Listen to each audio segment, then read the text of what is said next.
नमस्कार, मेरा नाम आलोक है। आप लाइव स्ट्रीज देख रहे हैं। बिहार में विधानसभा के चुनाव होने हैं।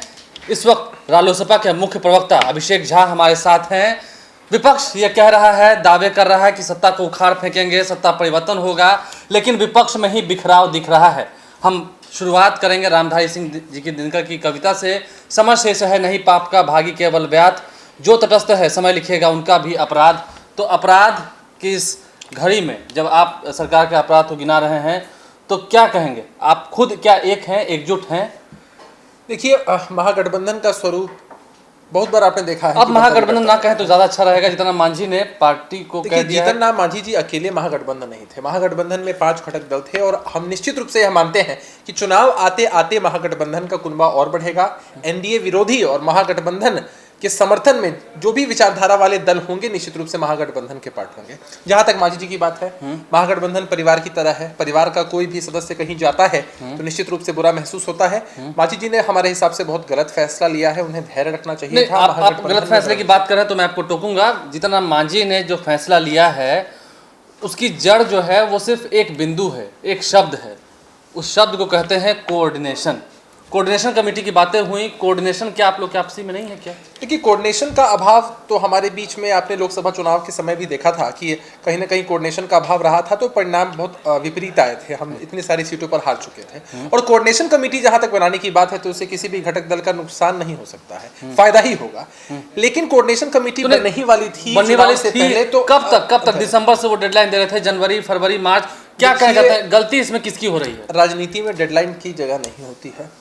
राजनीति में बहुत सारी बातें होती हैं। वो मानते हैं कि अंतिम समय में फैसले लिए जाते हैं और उसके हिसाब से भी चलता है। देखिए, अब हमें घबराने की जरूरत नहीं थी। इस बार हम जनता के मुद्दों के साथ चुनाव में जाने वाले हैं। महागठबंधन पूरी तरह से जनता के मुद्दों को लेकर ही चुनाव में जाएगा, तो घबराने की जरूरत जहां भी नहीं थी और समय रहते सब कुछ जनता के मुद्दों के साथ जाएंगे। लेकिन सत्ता पक्ष तो अब ये कहेगी ना कि जनता उनके साथ है ही नहीं, इसलिए विधायक भी झटक रहे हैं। देखिए, अब सत्ता पक्ष का काम होता है और जो लोग सत्ता में इतने वर्षों से है उन लोगों का काम ही है कि किसी तरह यहाँ के लोगों को लालच दे, लोक लुभावन वादे करें, जबकि मिलना कुछ भी नहीं है। आप देख रहे हैं कि हमारी पार्टी से भी कई लोग जेडीयू गए थे या महागठबंधन से भी कई लोग गए थे और उनका हश्र किस तरह का है, किस तरह से शंटिंग लाइन में उन लोगों को डाल दिया गया है। कोई भी एक नाम आप नहीं ले सकते। क्या कहा जाता है कि जो लोग आरजेडी या महागठबंधन छोड़ जा रहे हैं, क्या उनको टिकट मिलेगा नहीं मिलेगा? संशय है। निश्चित रूप से संशय है। निश्चित रूप से संशय है। जो लोग जा रहे हैं महागठबंधन से, उनको टिकट देगी कि नहीं देगी जदयू एनडीए? अभी संशय है। निश्चित रूप से संशय है ना।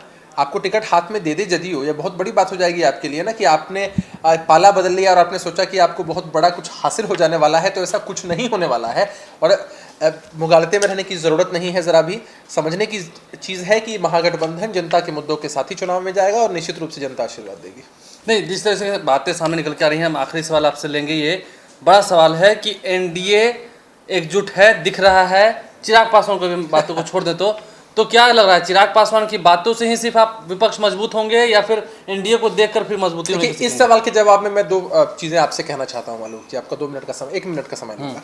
देखिए, अब चिराग पासवान जी की स्थिति जो अभी है, कमोवेश हमारी स्थिति वही थी रालोसपा की स्थिति लोकसभा चुनाव से पहले। हम लोग अगर नीतीश जी के किसी भी रवैये की खिलाफत करते थे या सरकार की खिलाफत करते थे तो हमारे नेता आदरणीय उपेंद्र कुशवाहा जी ने मंत्री पद का लालच छोड़कर महागठबंधन का साथ दिया, महागठबंधन में आए। और चिराग पासवान जी जो बातें बोल रहे हैं, बिहार के जनमानस से जुड़े मुद्दे हैं, इत्तेफाक रखते हैं बिहार के मुद्दों से, लेकिन अगर सच में वो बिहार की जनता के साथ है तो निश्चित रूप से उन्हें पाला बदल कर आना चाहिए। फिर तो वही बात है, नीतीश कुमार को उनकी बातें पसंद नहीं आ रही हैं। नीतीश कुमार को उनकी बातें नहीं पसंद आ रही हैं तो किसी भी तरह से नहीं कहा जा सकता है ना कि एनडीए एकजुट है। आप देखिए कि कितने हमलावर हैं चिराग पासवान और उनकी पूरी पार्टी। नीतीश कुमार जी जेडीयू के प्रति जो भी उनका गलत रवैया रहा है, सरकार की जो भी विफलताएं हैं, उनको वह खुलकर गिना रहे हैं। और ऐसी परिस्थिति में जब वे खुलकर गिना रहे हैं इन सारी चीजों का, तो कैसे कहा जा सकता है कि एनडीए एकजुट है? और रही बात महागठबंधन की, मांझी जी के जाने से जो भी नुकसान होगा, निश्चित रूप से लोकसभा चुनाव के पहले और भी दायरा बढ़ाकर और भी दलों को शामिल करके यह जो भी नुकसान हुआ है इसकी खानापूर्ति, मतलब और भी दल अभी आपसे के साथ जुड़ेंगे निश्चित रूप से। अंतिम सवाल आपसे, कुशवाहा जी क्या है एनडीए की तरफ? नहीं, आप सोचिए ना कि उपेंद्र कुशवाहा जी भारत सरकार के मंत्री थे। अभी जेडीयू पाला बदल कर वहां आई थी, मांझी जी भी बाद में आए थे। सबसे पहली पार्टी थी रालोसपा जो बीजेपी के साथ 2014 के लोकसभा के चुनाव में गई थी, नई बनी पार्टी थी हमारी। जो इंसान मंत्री पद का लालच छोड़कर और बिहार की जनता के हितों के लिए महागठबंधन के साथ आ सकता है, वह दोबारा क्यों जाएगा वहां? हम महागठबंधन में बड़ी मजबूती के साथ हैं क्योंकि हम जानते हैं कि इस बार हमें निरंकुश सरकार को हटा देना है। देखिए, सरकार को हटाने के लिए प्रयास किए जा रहे हैं, रणनीतियां बनाई जा रही हैं, दुविधाएं दोनों तरफ हैं।